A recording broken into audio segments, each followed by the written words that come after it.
Thank you very much. And yes, someone invited a football coach to a TED Talk. Good luck. So you see the question up there, and to begin answering this audacious question, we have to go back in time a little bit to 2006. Stanford football won one game, lost 11.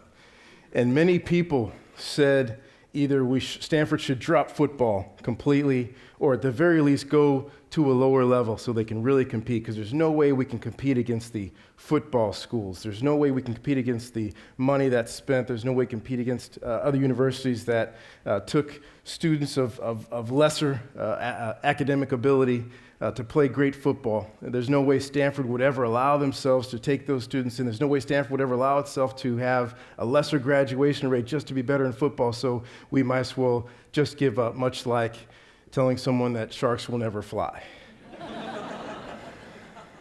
So as we found out with a previous speaker, the first thing to inspire a Stanford man, honestly, or a Stanford person in general, is to tell them they can't do something. Enter Jim Harbaugh.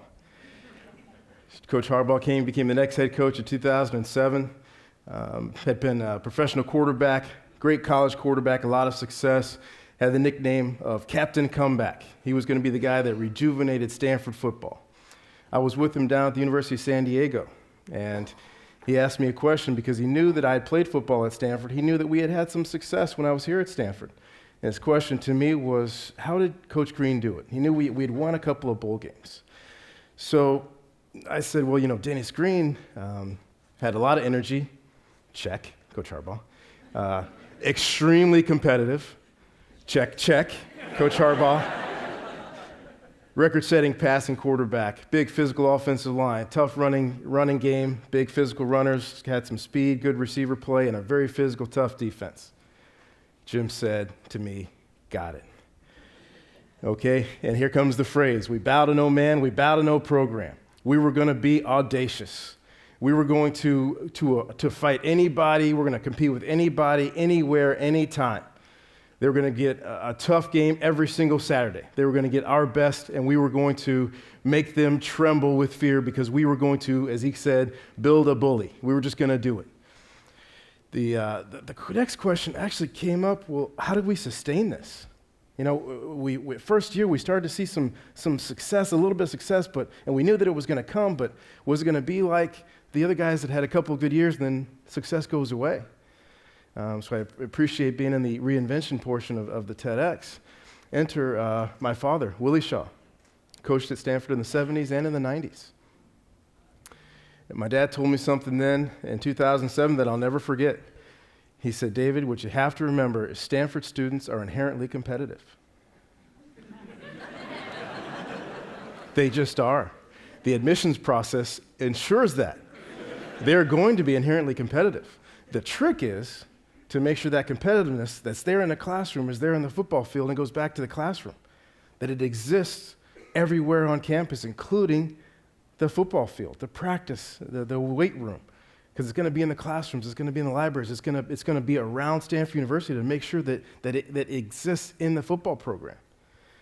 And it's a few of the many things that happen here at Stanford. In the classroom, those same things happen in football. Those same things happen in football. And to be able to find people that understand that. So the question came, what if we went throughout the country and found the best football players that we could find that also could exist in this environment at Stanford where they were going to be great students. They were going to challenge themselves intellectually. What if we can find guys that understood, I'm going to compete like crazy in the classroom, but I'm going to compete like crazy in football and not see that there's a difference? Young men that weren't looking for a reason to choose one over the other, but that wanted both. Well, if we could do that and do that successfully, well, obviously, win football games. 3 BCS bowl games in a row. We lost only a few games in the last few years, and it's great. Building a tradition as a football team, a successful, tough, hard-nosed football team.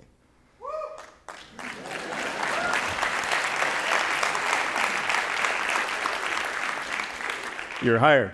But what else? Is that all it was going to be? Is that it? Because in my opinion, that would be temporary. We wanted to build this thing to last. Well, what else is, you have to think about, who do we affect? Well, first, you affect the alumni. I was told by an alumni that lives in New York City. It wears his Stanford football or Stanford sweatshirt, Stanford t-shirt around. Doesn't say Stanford football on it, but just walking around the city of New York. People say, oh, wow, great football team and a great school.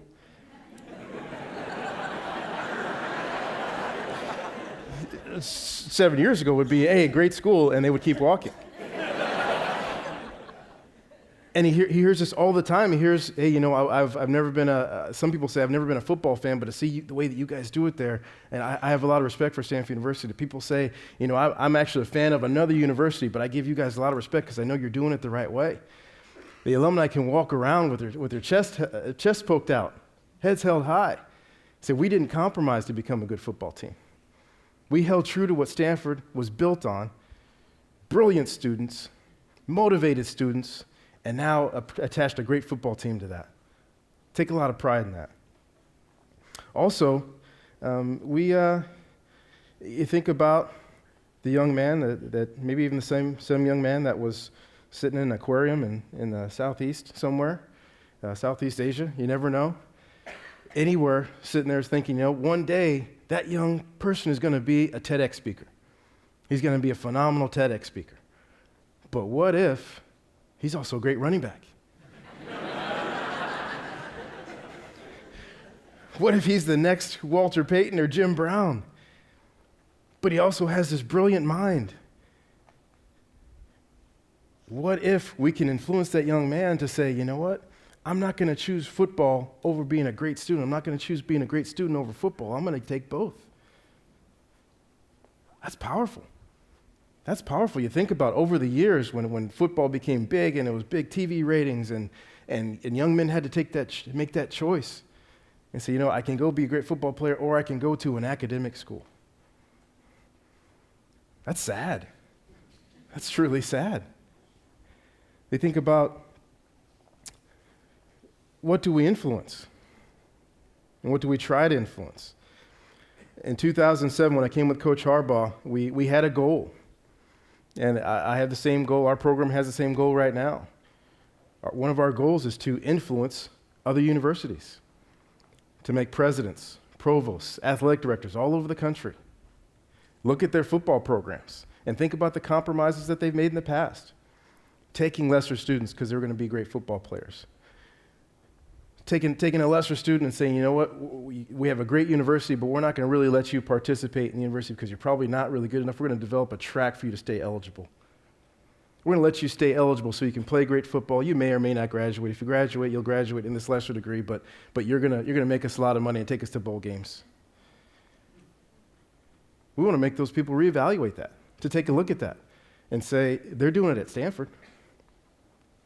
A year ago, we received a national award for 100% graduation rate and went to a BCS bowl game. It's never happened before in the same year.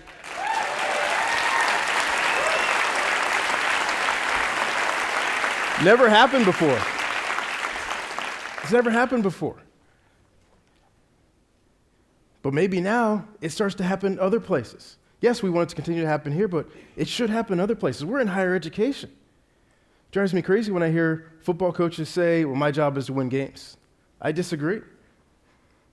Our jobs are to teach young people how to do things that make them successful on the football field, in the classroom, and after graduation.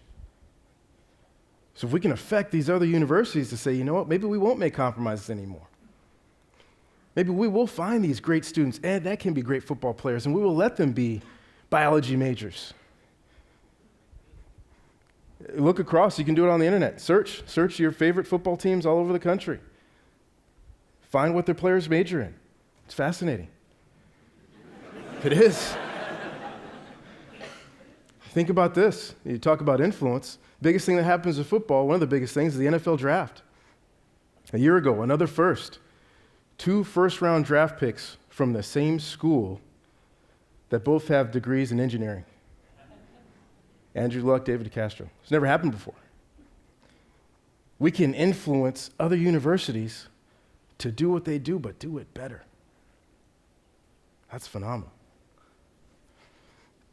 Well, yes, what about the rest of the world? Graduation.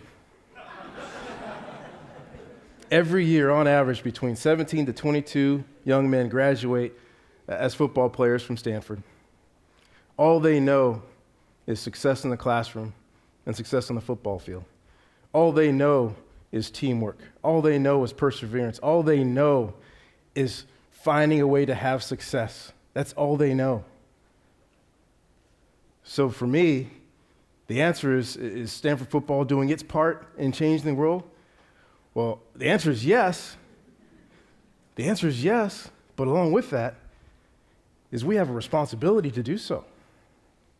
Every young man that leaves, I tell them all the same thing. It is your responsibility with your experiences, with your knowledge, with the context you've accumulated here at Stanford University, through all that you've been through, positive and negative, highs and lows. It's your job to leave here and change the world. Thank you very much.